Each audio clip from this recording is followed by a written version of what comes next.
Harry gave his last gold coin to a beggar he had never met. He expected nothing in return, not even another meeting. Thank you, sir. You have been very kind. But who was the beggar, and why did one coin change Harry's entire life? This is The Model Millionaire, adapted from the classic story by Oscar Wilde. Harry was handsome, cheerful, and loved by almost everyone who knew him. He had many good qualities, but he had never learned how to make money. He tried working at the stock exchange, but numbers defeated him. He tried selling tea, but the business lasted only a few months. He even tried selling wine, but no one bought enough to save him. His father had left him a sword, 15 heavy books, and very little else. Yet poverty had not made him bitter. If anything, it had made him kinder. And Harry was deeply in love with a young woman named Laura. I would rather share a simple life with you than a grand life without you. Laura's father liked Harry, but affection was not enough for the practical colonel. Return when you have 10,000 pounds of your own. Then we will discuss marriage. £10,000 sounded less like a condition and more like a locked door. I will wait for you, Harry. I only wish Father could see what I see. Harry searched for work, but each promising door seemed to close before him. Some evenings he feared that love itself might not be strong enough to defeat poverty. One morning, Harry visited his closest friend, the painter Alan. Alan was rough in manner, brilliant with a brush, and completely devoted to art. That may be the finest painting you have ever made. Then Harry noticed the old beggar posing in the corner. Poor man. He looks as if life has taken everything from him. Is he not magnificent? A painter could search years for a face like that. Alan saw a perfect picture. Harry saw a suffering human being. How much will he receive for standing there all day? 1 shilling an hour. That is the usual price for a model. And how much will you receive for the finished painting? 2,000 guineas. Artists, doctors, and poets always prefer guineas. Then the model deserves a share. He works as hard as you do. My dear Harry, you have a kind heart and absolutely no understanding of business. A servant arrived to say that a frame maker needed Alan downstairs. Stay here. I will return in a moment. The old man lowered himself onto a bench, exhausted by the pose. His clothes were torn, his boots were patched, his hands seemed cold. Harry quietly checked how much money he had left. He found 1 sovereign and a few coppers, enough to carry him through 2 difficult weeks. For a moment, he imagined the long walks, missed meals, and empty purse ahead. He needs it more than I do.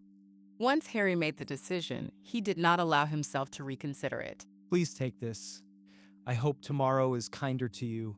The old man started. No one in that room knew how deeply the gesture had touched him. Thank you, sir. Thank you.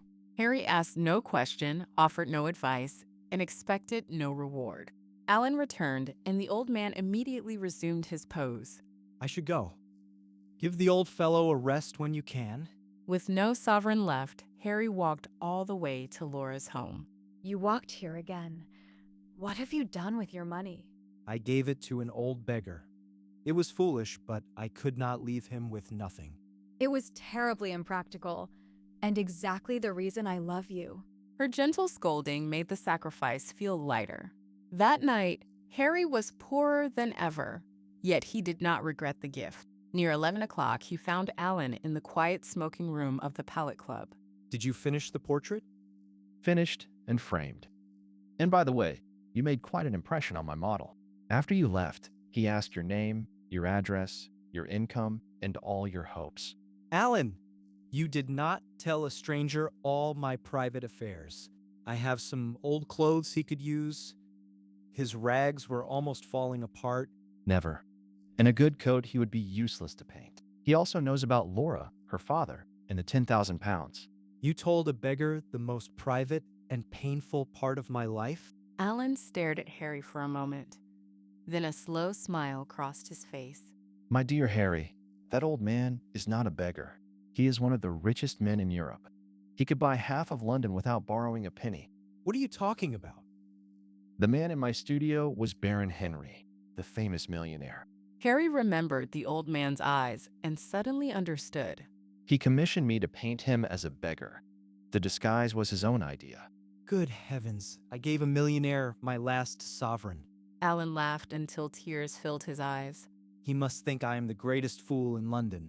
No, he was delighted. After you left, he could speak of almost nothing else. The richest man in the room had been astonished by the generosity of the poorest. Still, Harry feared the Baron would make the story a joke at some grand dinner. He slept badly, imagining laughter in houses he would never enter. Across the city, however, the Baron was not laughing. The rags disappeared, but the memory of Harry's kindness remained. Surrounded by wealth, the single coin seemed more valuable than everything around it. Find out whether the young man's story is true. Do it quietly. By morning, the Baron knew about Harry's failed work, small income, and honest debts. He learned about Laura, the colonel, and the impossible price placed before their marriage. A man with one coin gave it away. What have I done with all of mine?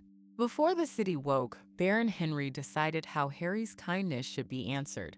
He sealed the gift inside an envelope and signed it with a private joke. The next morning, Harry was still worrying when someone knocked at his door. I have come on behalf of Baron Henry. Please tell the Baron I meant no disrespect. I truly believed he needed help. The Baron has not asked for an apology. He asked me to deliver this wedding present to you and Laura. On the outside were the words, "From an old beggar." Inside was a check for £10,000. 10,000 pounds because of one sovereign? Your kindness opened the door that money had kept closed. You have met my condition, Harry. More importantly, you have shown me your character. Harry and Laura were married, and Alan stood proudly beside them as best man. The Baron attended the celebration not as a beggar, but as their honored friend. A millionaire who becomes a model is unusual, but a millionaire who models true generosity is rarer still. If you had only one coin left, would you give it to someone who needed it more? Tell us honestly in the comments. If this story warmed your heart, like it, share it, and subscribe to English Fix Daily for another unforgettable story.